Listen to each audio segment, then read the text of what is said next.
Manual machining is dying. The shops that once ran these tools are either closing that chapter or closing their doors altogether. And the machines? Shoved in a corner, parted out, melted down, fading from memory. And that breaks my heart. I can't save them all, but sometimes I have a chance to rescue a few from this terrible fate. And I have to, because so much more is at risk than just a hunk of metal. Welcome back to Inheritance Machining.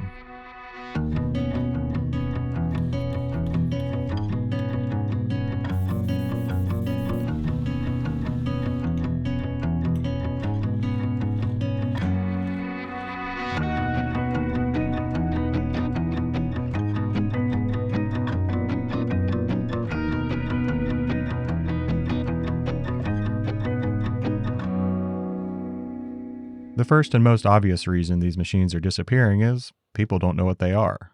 I mean, I could tell you this is a 7-inch shaper, and chances are you still don't know what that means, what it does, or why it's larger than 7 inches. But this isn't what we're focusing on this video. This other machine is an Atlas MFC horizontal mill.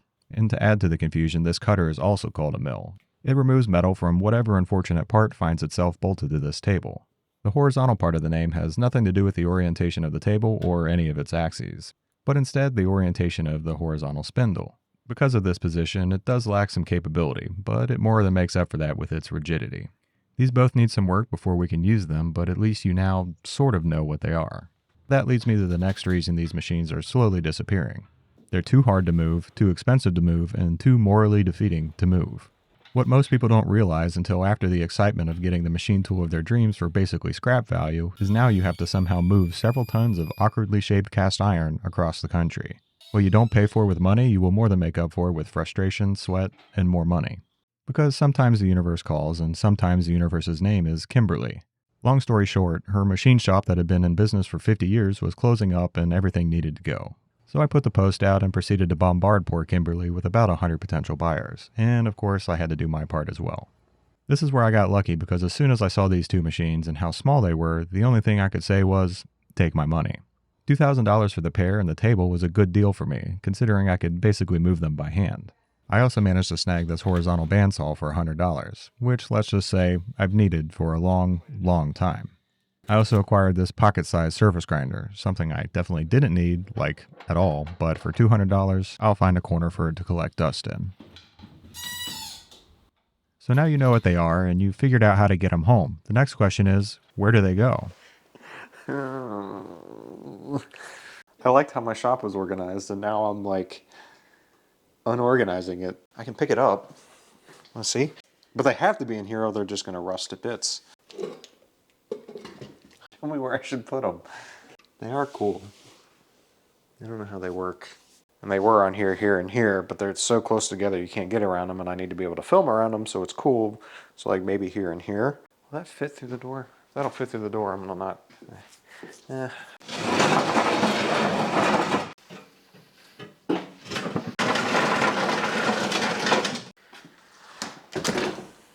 I don't know what to do next, but I do know I want these vices off here, so we're gonna do that.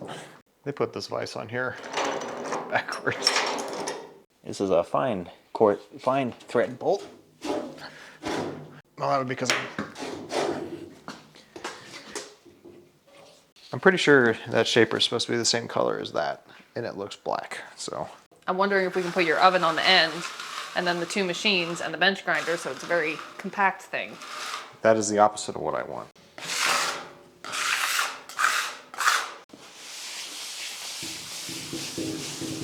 I'll just keep that handy. Handy, I mean one shelf closer. Yeah, that is. Precision. I'm just bitching. Let me. The question is, do you think I can get this up on the table? Yeah. Without the crane? Without pain? No. It's a horizontal mill. It's the sleepy version of that one. It's laying down. This is just counterbalance. Oh yeah.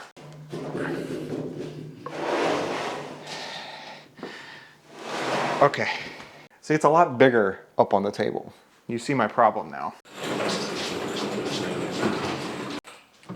I don't know if we like it, but it has wheels, so we can move it again later. Okay, residency secured. Somehow I managed to make this space feel even more open than before, despite definitely displacing some of its volume with the new tenants. But just because they have a new home doesn't mean they're safe from disappearing. Old machine tools like this, especially when they've been replaced, are often severely neglected. Limped along, minimally maintained to get whatever scraps are thrown their way, and collecting grinding dust and weld splatter the other 99.9% of the time. After all, time is money, and time spent cleaning doesn't make money. No doubt their poor state often scares off would-be buyers. What's on the outside is generally telling of what's on the inside as well, and it's what you can't see that really causes problems. That's why I like Cove Pure, the sponsor of today's video. Their mission is to bring the purest, healthiest drinking water possible to everyone. It's amazing that in the 21st century, there's still no perfect place to get your water. City, chemicals, bottled, microplastics, cistern, bacteria. One look at my district's water report had me saying, What the Aaron Brockovich? like, how is hexavalent chromium still a thing? Why is it above the healthy guideline, and why is there no legal limit? Cove Pure lets me take matters into my own hands. The CP16 is a 4-stage water filtration system. That's 3 more than a Brita, including the Mac Daddy of them all, reverse osmosis, getting 99.9% of all contaminants. So pretty much anything that isn't H2O is H2 gone. Beneficial minerals are then restored so that your water's not just neutral, but actually good for you. Functionally, I like that it doesn't require installation. Another project is the last thing I need. Plus, it's really easy to use. Selecting whatever temperature and volume I want means my tea consumption can keep up with my project backlog. Clean drinking water is one of the best investments you can make for yourself and for your family, and I can't recommend Cove Pure enough. Use my special link or go to covepure.com/inheritance to get $200 off Cove Pure while supplies last. Alright, time to really dig in.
Suddenly, it's occurring to me yet another reason these machines are so often left behind. It's because enthusiastic, well-meaning, completely unqualified people, like me, strip them down to their individual fasteners and lose critical parts. Unknowingly drop one needle from a bearing that isn't commonly available anymore, and a simple tune-up just became a months-long redesign and retrofit, which may genuinely float your boat. I'll warn you though, you risk losing other parts left laying around to those mischievous shop gremlins. Or even worse, forgetting how it all goes back together. But if you manage to keep track of all the parts, you have an even better chance of cleaning all the parts. You're probably wondering though, is that really necessary? To clean every single part? The short answer is no, and the long answer is yes. Old machines like this are only used in a pinch and otherwise forgotten about. Things might get fixed on them here and there as needed, but rarely are they serviced with any sort of regularity. Lubrication is an afterthought, bearings are never inspected, and abrasive dust is never removed, meaning these machines are literally grinding themselves to bits. So reason number I've lost count that these machines are abandoned is because they are too much of a project. Most people that would even be interested in such tools are hobbyists, working out of their garages and basements in the spare few hours they have every week. And I'd venture to say that not all, but most of these folks would rather be making chips with their tools than fixing them. But with a comfy stool, a box of Scotch-Brite, a case of brake clean, and a wife-imposed respirator, it's not so bad.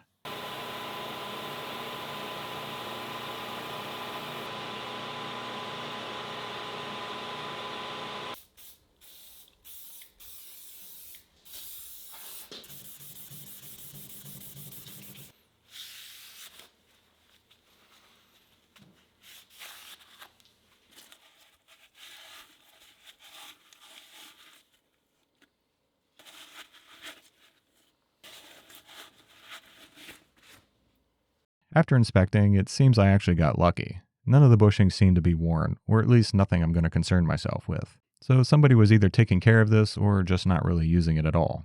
I suspect the former though, because as I worked my way through the parts, I discovered it's been painted. Well, obviously it was painted, but it's been repainted. Errant brushstrokes on fasteners and machined surfaces was a dead giveaway. And in places where the new paint chipped off, I found a color not unlike that of the shaper. So I'm not the first person to try to revive this machine a little bit. But so far, all I've done is give this a bath, and that's not very exciting. So as if on cue, I dropped something. I didn't even see what it was, but I felt it hit my foot and skitter somewhere under the workbench. I spent the better part of 20 minutes looking for something in the mess down there, and all I found was a splinter. Comparing what I still had to the parts of the manual, I discovered it was just a ball. I could buy something, but that would mean waiting. Plus, I haven't got lathed in weeks.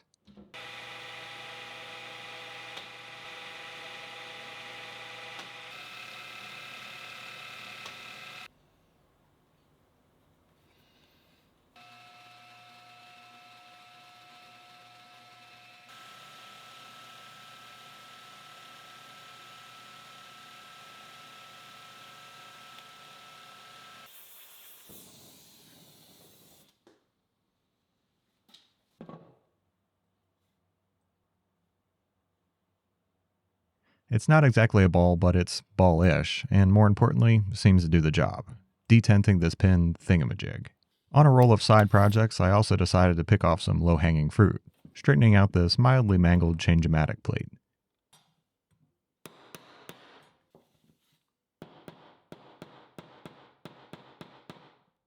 And while I was at it, I also replaced its old yellow-tinged lens.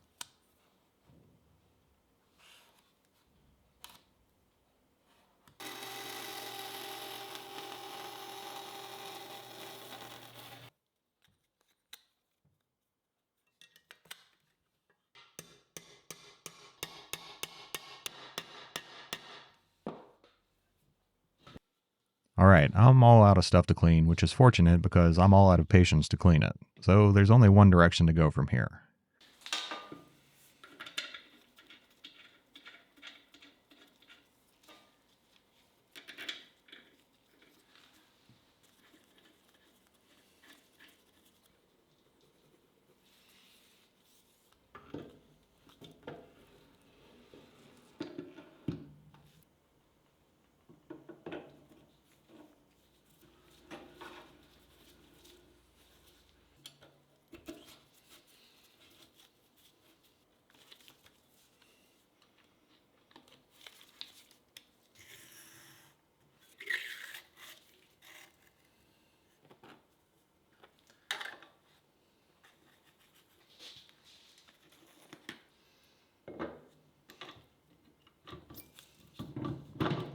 The truly sad thing about these old machines disappearing is that they were not only built to last, but also designed to last.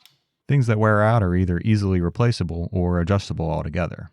For instance, on any machine like this, you'll see things called gibs.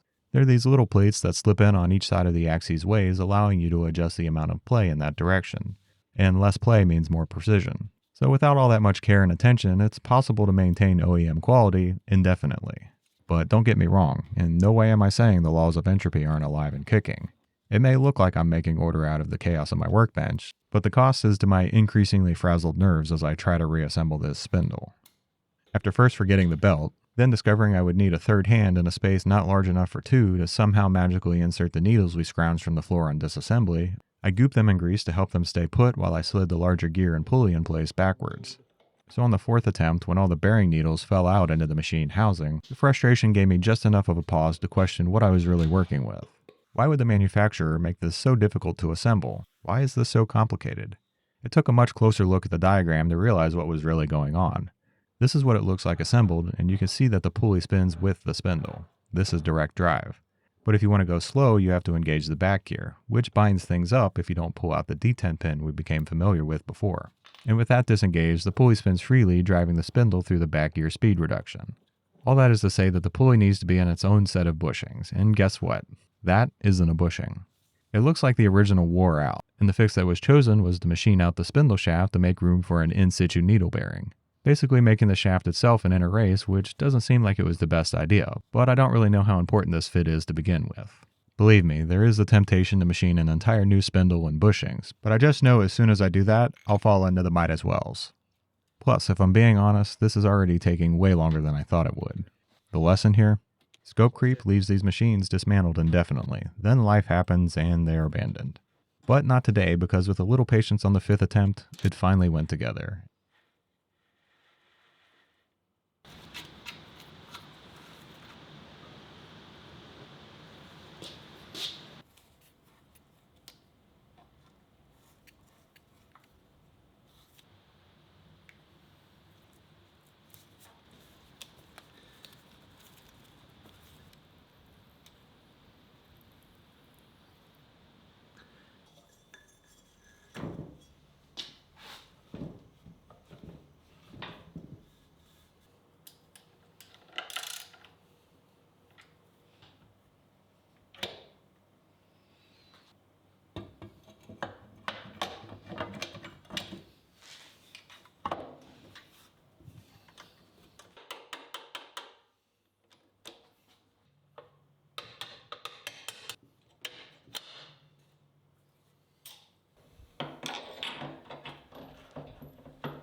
Now, after all that work, all the problems, all the reasons this machine almost disappeared, we can bring it back to life. Once again.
We talked a lot about all the reasons these machines get lost, but not really what's at stake.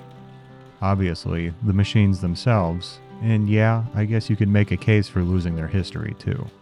But what's really at risk of being lost forever is peace. For those of us that are technical, mechanical, artisanal, and experience the world through our hands, these machines are a conduit to peace. When we control them, when we create with them, when we see them, they make us whole. The fact you watched this far means you feel that too. But the number of ways we can achieve this peace, this wholeness, this soul-nourishing purpose in the world is becoming fewer and fewer. So it's not about losing a hunk of metal. It's about saving an opportunity. And I feel better knowing there's just a little bit more of that opportunity in this shop, with still more to come. As always, thanks for watching, and see you next time.